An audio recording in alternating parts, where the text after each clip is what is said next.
Our son tried for 7 years to get disability. My wife went with him when he was to be checked by one of the government doctors, Social Security, on a number of occasions.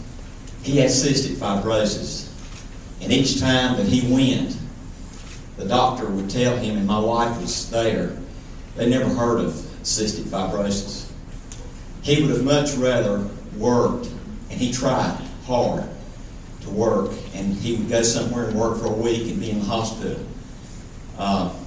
Last year, he was in the hospital 10 times, and in July, he went in, and right before he went into the hospital in July, about 3 days before, he found out he was going to be eligible for disability. He went before a judge, and I want to thank you, and I want to thank, I believe, Mike Garlow for getting him before this judge as early as he did, because we tried for 7 years.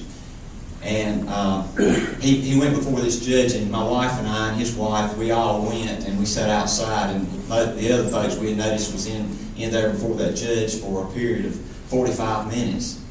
He went in, and he was in there about 10 minutes. And he came out, he was sweating. Felt so sorry for him. But the attorney gave the thumbs up.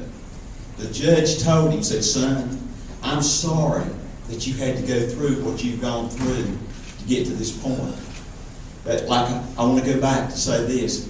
He found out about 3 days before he went into the hospital in July. He was in CCU for 30 days. They had to put tubes in, put him on a ventilator. And he had to put a trach in and went home on a ventilator. And he passed away November the 15th. So he really didn't get the advantage of his disability. And I said, make that statement to say this. Our government does a poor job when it comes to things such as this. Just like those doctors that they hired that told him they didn't know what cystic fibrosis was. They should have never, ever been hired by the government. But that's where we're going to be. That's exactly where we're going to be if our government takes over health care. And I'm totally against it. I think everybody should be able to have some type of health insurance. But I'm against our government taking over health care.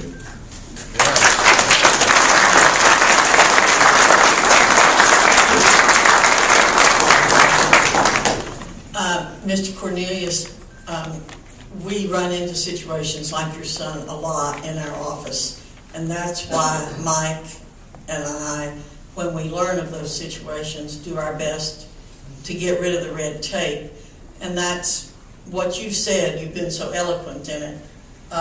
It's the reason I don't think, again, the federal government should be handling this, because they don't make very good decisions. And I thank you for your comments. I'm very sorry about your son. But we've run into a lot of situations like that, and we're very sorry about it. You get to draw the next name, Mr.